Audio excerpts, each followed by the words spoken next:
영조.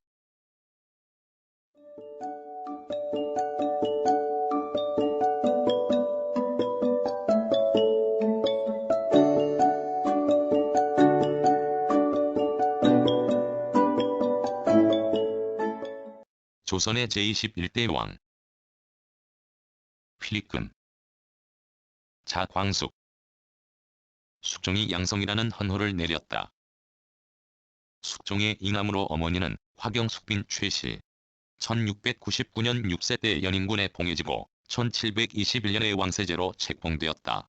1704년 20세 때 맞은 군수 서종제의 딸이 첫왕비 정성왕후이고 1757년 왕후의 승하로 1759년에 김안구의 딸 정순왕후를 계비로 맞았다.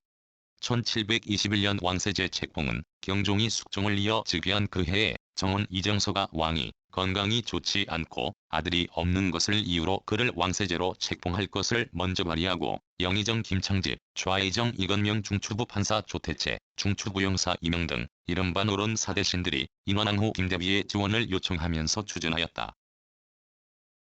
이에 대해 소론 측은 우의정 조태구를 필두로 시기상 조론을 펴 반대했으나 노론의 뜻대로 책봉은 실현되었다.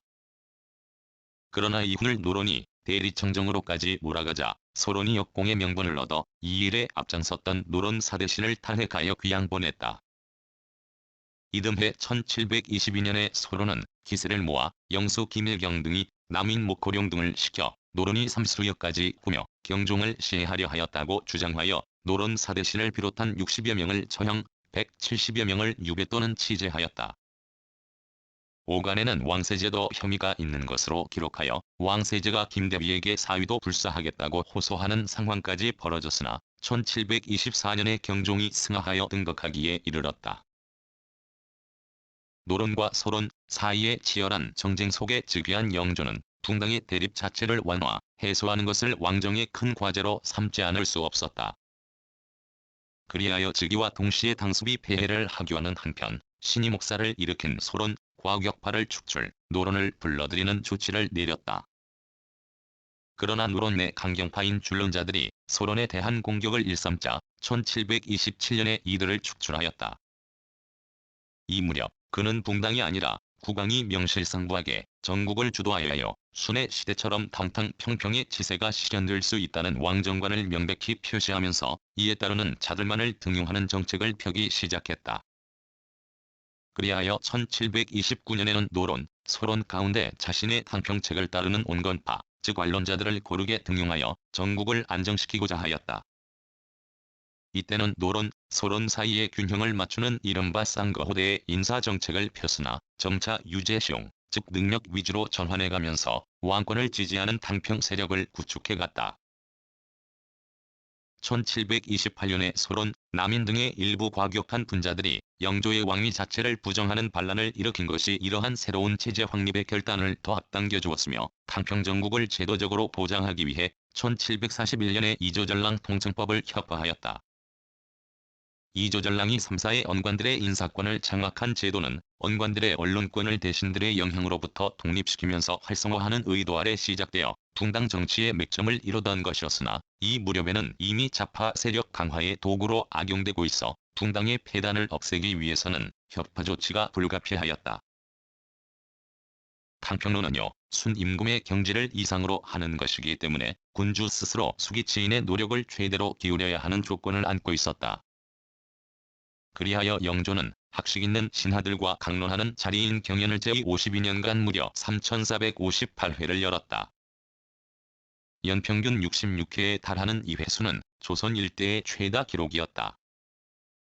그는 학문적으로 특히 소학과 대학에 특별한 관심을 가져 1758년에 성균관을 방문한 것을 기념해 대학의 어제서를 붙였다. 1746년에 자성편을 지은 것을 비롯해 정훈, 대훈, 경세문답, 경세편, 표의록, 백행록 등 후세의 왕들을 위해 왕자가 걸어야 할 길을 밝히는 저술들을 다수 남겼다. 영조는 스스로 검약, 절제의 생활로 일관하는 한편 제위중에 여러 차례 금주령과 사치풍조 금단의 조치를 내렸다. 요, 순의 치세를 재현하는 것을 목표로 하는 당평정치는 민에게 고통을 주고 있는 여러 가지 폐단들을 고치는 개혁적 조치들을 많이 단행했다. 먼저 양반관리, 사족들이 백성들에 대해 사형을 많이 행하고 있는 현실을 직시하여 형정을 쇄신하기 위한 여러 가지 조치들이 취해졌다. 1725년에 압수형, 1732년에 낙형을 각각 폐지하고 1740년에는 얼굴에 글자를 새기는 형벌 자자를 금지하였다. 1743년에 수교진록을 속편하고 이듬해에 이를 발전시켜 속대전을 소고래와 함께 편찬한 것은 왕조의 법치체계 전반을 재정비하는 의미를 가졌다. 농업정책과 수취제도의 개선에도 많은 업적을 남겼다. 1734년에 농정의 기본 방향을 잡기 위해 세종조의 민을 이끌어 농사에 힘쓰게 한 성의를 관리들에게 널리 알리고자 농가 집성을 대량 인쇄하여 보급하고 1748년에는 세입, 세출 제도의 확립을 목적으로 탁지정례를 편찬하고 1750년 7월에는 균역법을 시행하여 오랫동안 계속되어 온 양육변통의 논의를 종결지었다. 일반 백성들에게 큰 부담이 되어 온 양력조의 납포량을 일률적으로 한 필을 감하고 어염세, 결전세 등을 부과해 결손을 채우게 했다. 1774년에 노비 신공을 전면 혁파한 것도 획기적인 조치로 평가되었다. 영조의 3대 치적으로는 당평, 균역 외에 준천, 즉 청계천을 준설한 것이 꼽힌다. 도성 가운데를 흐르는 계천을 오랫동안 준설하지 않아 홍수 때 범람이 찾아 1760년에 준천사를 세우고 수만금을 출연하여 인부를 사서 흙을 파내는 대역사를 진행시켰다. 1773년 6월에는 계천의 양변을 돌로 쌓아 흙이 내려가지 않도록 하였다. 이인자의 난을 계기로 별난시 도성을 버리고 다른 곳으로 피난하지 않고 도성민과 함께 지킨다는 전략을 새로 세워 1745년에 훈련도감, 금위영, 어용청 등 3군문이 도성을 분담하여 보수 관리하게 하고 1751년 9월에 수성윤음을 내려 도성의 오부 방민이 유사시 3군문 지휘 아래 방어할 구역을 분담하여 실제 훈련을 하기도 하였다. 왕조 초기의 오위제도에 대해 높은 관심을 가지고 1742년에 병장도서를 편찬한 이래 오군영의 병관을 병조판서 아래로 귀의시켜 왕권을 뒷받침하도록 하는 체제를 꾀하였으나 큰 성과를 거두지 못했다.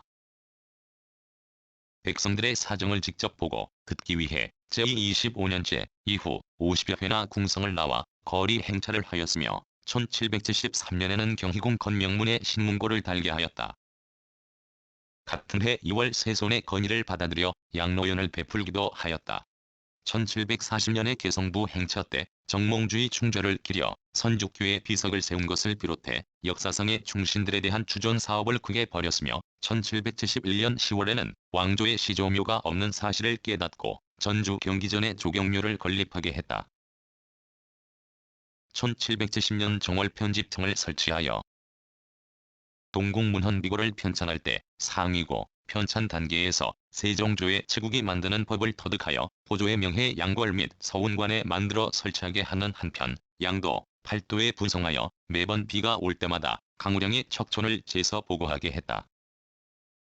학교고를 편찬하는 순서에서는 주부군학의 육현을 함께 배양하게 하고 형고를 만드는 순서에서는 포도청에서의 난장을 금하는 명을 내렸다. 이러한 사실들은 당시의 편찬 사업의 목적이 정사의 개선에 있었음을 여실하게 보여준다. 당평정책으로 분당의 대립과 벌열이 발호를 크게 억제하였으나 꺼지지 않은 불씨들이 있었다.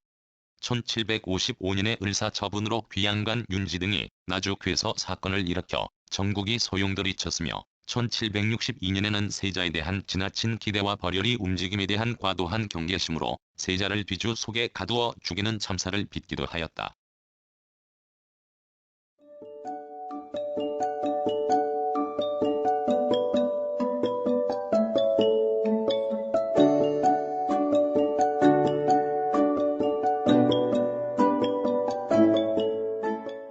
구성, 나그네 구석구석 여행. 낭독, 글 읽어주는 강지식. 들어주셔서 고맙습니다.